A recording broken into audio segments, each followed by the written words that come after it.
Deep's art पॅशनमध्ये तुम्हा सर्वांचं स्वागत। मैत्रिणींनो, आजच्या व्लॉगमध्ये आपण शेवग्याच्या शेंगांच्या गराचं सार किंवा आमटी पाहणार आहोत। रेसिपीला सुरुवात करूयात। या साधारण 5 ते 6 शेंगा होत्या। या अशा छान उकडून घेतल्या आहेत मीठ आणि हळदीच्या पाण्यात। आता आपण याचा गर काढून घेऊया।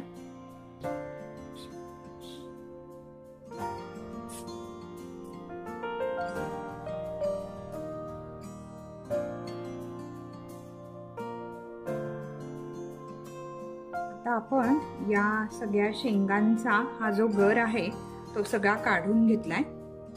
हा एवढा झाला। या 5 ते 6 शेंगांचा हा एवढा गर झाला। आता आपण काय करणार आहोत, हा जो रफेज आहे तर हे आपण मिक्सर मधनं काही फिरवून घेणार नाहीये।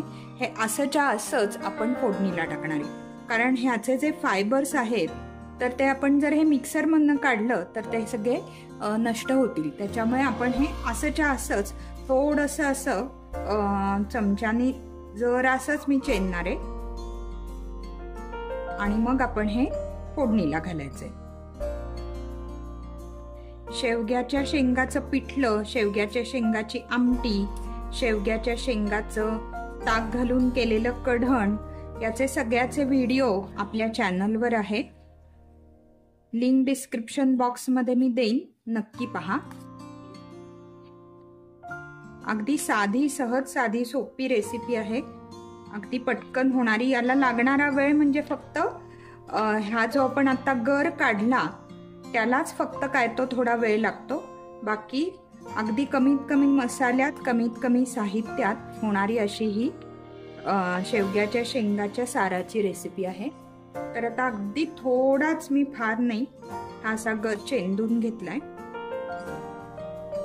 फार नाही, आपल्याला हा जो रफ आहे, रफेज आहे, हे सगळं आपल्याला हवं आहे।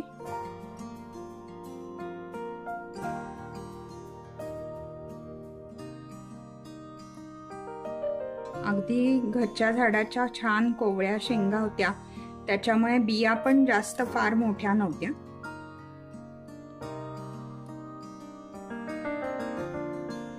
बस एवढंच आपल्याला हे चेंदून घ्यायचंय। आता आपण फोडणी करूया।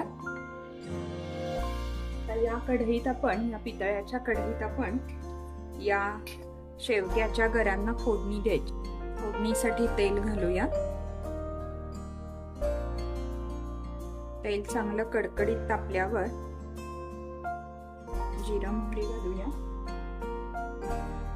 गॅस बारीकच ठेवायचा आहे। आता 1 मिरची घालूया। ही थोडी तिखट मिरची आहे, त्याच्यामुळे मी एकच घातलीय। आता थोडा कढीपत्ता घालूया।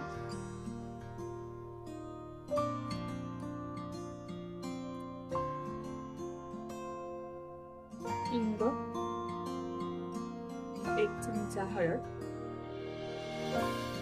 हलवून घेऊया।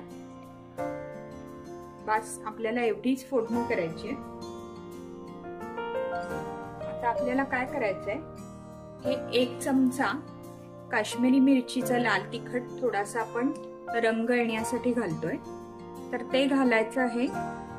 आणि लगेचच थोडं पाणी घालायचंय, म्हणजे आपलं लाल तिखट फोडणीत जळणार नाही।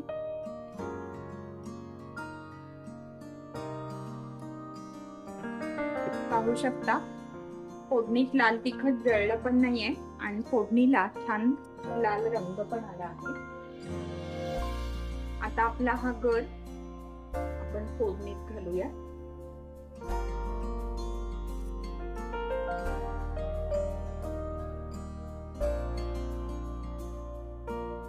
या साराला ओलं नारळ पण खूप छान लागतं। नेमकं आज माझ्याकडे ओलं नारळ नाहीये।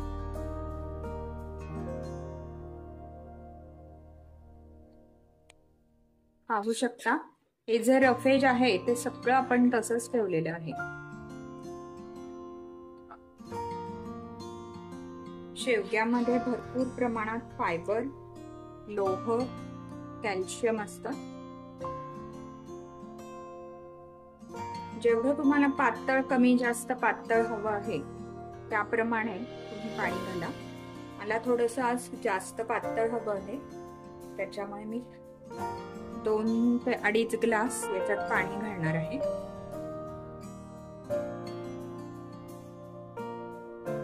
आता थोडा गॅस मोठा करूया. या मसाल्यामध्ये फक्त आपण याच्यात कच्चा मसाला घालणार आहोत. फक्त 2 चमचे, हे बारके 2 चमचे कच्चा मसाला बस. बाकी कुठलेही जास्त मसाले आपण घालणार नाही. तर छान आंबटपणा येण्यासाठी 2 ते 3 आमसूल. आमसुलाच्या कमी जास्त आंबटपणावर आमसुलाचं प्रमाण ठरवू शकता. इथे मी 3 आमसुलं घातली आहे. आणि गूळ पण चवीनुसार, तुम्हाला कसं कमी जास्त गोड आवडतं त्याप्रमाणे तुम्ही गूळ घालू शकता. आणि चवीनुसार मीठ घालूया. आता आपण शेंगा उकडताना पण मीठ घातलं आहे, त्याच्यामुळे मीठ थोडं बेताने घालूया. तरी 2-2.25 चमचे मीठ लागेल. छान हलवून घेऊया. आता याला चांगल्या 1-2 उकळ्या आणायच्या. पाहू शकता आपल्या साराला छान उकळी आली आहे.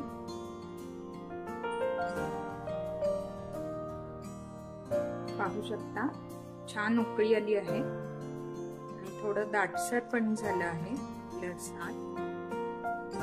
आता आपण गॅस बंद करूया. वरून कोथिंबीर चिरून घालूया.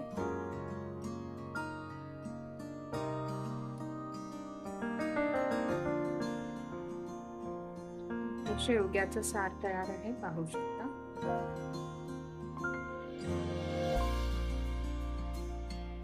सार काढून घेऊ.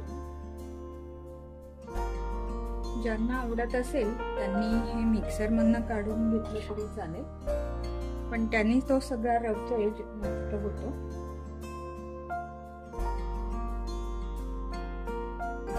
शेवग्याच्या शेंगांच्या गराचं पौष्टिक सूप किंवा आमटी तयार आहे. ही रेसिपी आवर्जून करून पहा आणि कमेंट सेक्शनमध्ये मला नक्की सांगा. आजची रेसिपी आवडली असेल तर व्हिडिओला आवर्जून लाईक करा, शेअर करा आणि जाता जाता दीप्स आर्ट पॅशन या चॅनलला अजूनपर्यंत सबस्क्राईब केले नसेल तर आवर्जून सबस्क्राईब करा, बेल आयकॉन प्रेस करा. भेटूयात लवकरच पुढच्या व्लॉगमध्ये. धन्यवाद.